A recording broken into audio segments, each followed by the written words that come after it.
اعوذ باللہ من الشیطان الرجیم بسم اللہ الرحمن الرحیم۔ السلام علیکم۔ آج میں جس سورہ مبارکہ کا ترجمہ آپ کے ساتھ شیئر کرنے والی ہوں اس سورہ کا نام ہے سورہ ملک۔ سورہ ملک کی اہمیت سے ہر کوئی واقف ہے۔ قرآن مجید میں ایک سورت ہے جو اپنے پڑھنے والے کی طرف سے لڑے گی، حتیٰ کہ اسے جنت میں داخل کروا دے گی۔ رسول پاک صلی اللہ علیہ وآلہ وسلم رات کو سونے سے قبل سورہ سجدہ اور سورہ ملک ضرور پڑھتے تھے۔ سورہ ملک عذاب قبر سے بچانے والی ہے، یعنی کہ اس کے پڑھنے والا امید ہے کہ عذاب قبر سے محفوظ رہے گا انشاءاللہ۔ سورہ ملک، وہ ذات بڑی ہی بابرکت ہے جس کے ہاتھ میں ہے بادشاہی ہے، وہ ہر چیز پر خوب قادر ہے۔ وہ ذات بڑی ہی بابرکت ہے جس کے ہاتھ میں بادشاہی ہے اور وہ ہر چیز پر خوب قادر ہے۔ وہ جس نے موت و حیات کو پیدا کیا ہے تاکہ وہ تمہیں آزمائے کہ تم میں سے کون عمل میں زیادہ اچھا ہے، اور وہ زبردست ہے خوب بخشنے والا۔ وہ جس نے سات آسمان اوپر نیچے پیدا کیے، اے انسانوں تو رحمان کی تخلیق میں کوئی فرق نہیں دیکھے گا۔ پھر نگاہ ڈال، کیا تو کوئی ڈراتا ہے؟ پھر بار بار نگاہ دوڑا، تیری نگاہ ذلیل و خوار ہو کر تیری ہی طرف لوٹ آئے گی جبکہ وہ تھکی ماندی ہوگی۔ اور البتہ یقیناً ہم نے آسمان و دنیا کو چراغوں سے زینت دی ہے، کہنے کو مار بگانے کا ذریعہ بنایا ہے، اور ہم نے ان کے لیے بھڑکتی آگ کا عذاب تیار کر رکھا ہے، اور جن لوگوں نے اپنے رب سے کفر کیا ان کے لیے جہنم کا عذاب ہے اور وہ برا ٹھکانہ ہے۔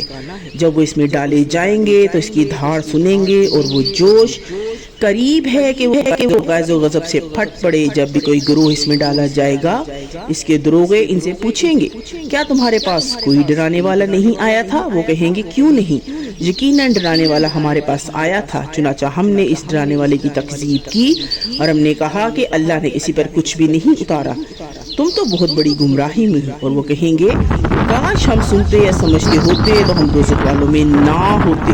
پھر وہ اپنے گناہ کا اعتراف کریں گے، چنانچہ دوزخ والوں پر لعنت ہے۔ بے شک جو لوگ اپنے رب سے بن دیکھے ڈرتے ہیں ان کے لیے مغفرت اور بہت بڑا اجر ہے۔ اور تم اپنی بات چھپا کر کہو یا اسے پکار کر کہو، بے شک وہ سینوں کے بھید خوب جانتا ہے۔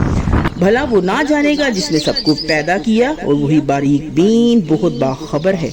وہی ہے جس نے زمین کو تمہارے تابع کر دیا، لہٰذا تم اس کی راہوں میں چلو اور اس میں اللہ کے رزق میں سے کھاؤ اور اسی کی طرف جی اٹھنا ہے۔ کیا تم اس اللہ سے بے خوف ہو گئے ہو جو آسمان میں ہے، یہ کہ وہ تمہیں زمین میں دھنسا دے تو ناگہاں وہ لرزنے لگے؟ یا تم اس اللہ سے بے خوف ہو گئے ہو جو زمین میں ہے، یہ کہ وہ تم پر پتھراؤ کرنے والی آندھی بھیجے؟ پھر جلد تم جان لوگے کہ میرا ڈرانا کیسا ہے۔ اور البتہ یقیناً تکذیب کر چکے وہ جو ان سے پہلے تھے، چنانچہ دیکھ لو میرا عذاب کیسا ہے۔ کیا انہوں نے اپنے اوپر پر پھیلاتے اور سکیڑتے ہوئے پرندے نہیں دیکھے؟ انہیں اللہ رحمان کے سوا کوئی نہیں تھامتا، بے شک وہ ہر چیز کو دیکھ رہا ہے۔ بھلا ایسا کون ہے جو سوائے رحمان کے تمہاری فوج بن کر تمہاری مدد کرے؟ کافر تو میرے دھوکے میں ہیں۔ بھلا ایسا کون ہے جو تمہارے رزق دے بھلا ایسا کون ہے جو تمہیں رزق دے؟ اگر رحمان اپنا رزق روک دے کوئی نہیں، لیکن وہ کشی پر اور ہم سے گریز پر اڑے ہوئے ہیں۔ بھلا جو شخص اوندھا ہو کر اپنے چہرے کے بل چلتا ہو وہ زیادہ ہدایت یافتہ ہے یا وہ جو بالکل سیدھا ہو کر صراط مستقیم پر چلتا ہو؟ کہہ دیجئے وہی ہے جس نے تمہیں پیدا کیا، تمہارے کان، آنکھیں اور دل بنائے، تم کم ہی شکر ادا کرتے ہو۔ کہہ دیجئے وہی ہے جس نے تمہیں زمین میں پھیلایا اور اسی کے حضور تم اکٹھے کیے جاؤ گے۔ اور وہ کافر کہتے ہیں یہ قیامت کا وعدہ کب پورا ہوگا؟ اگر تم سچے ہو دیجئے بے شک اس کا علم تو صرف اللہ کے پاس ہے، اور بس میں تو واضح طور پر ڈرانے والا ہوں۔ پھر جب وہ اسے قریب دیکھیں گے تو کافروں کے چہرے بگڑ جائیں گے اور کہا جائے گا یہی ہے جو تم مانگتے تھے۔ کہہ دیجئے بھلا بتاؤ تو اللہ خواہ مجھے اور ان کو جو میرے ساتھ ہیں ہلاک کر دے یا ہم پر رحم کرے تو کافروں کو دردناک عذاب سے کون پناہ دے گا؟ کہہ دیجئے وہ رحمان ہے، ہم اس پر ایمان لائے اور اسی پر ہم توکل کیا، چنانچہ تم جلد جان لوگے کون کھلی گمراہی میں ہے۔ کہہ دیجئے بھلا بتاؤ تو اگر تمہارے کنویں کا پانی گہرا ہو جائے تو تمہارے پاس نتھرا جاری پانی کون لائے گا؟ کہہ دیجئے بھلا بتاؤ تو اگر تمہارے کنویں کا پانی گہرا ہو جائے تو تمہارے پاس نتھرا جاری پانی کون لائے گا؟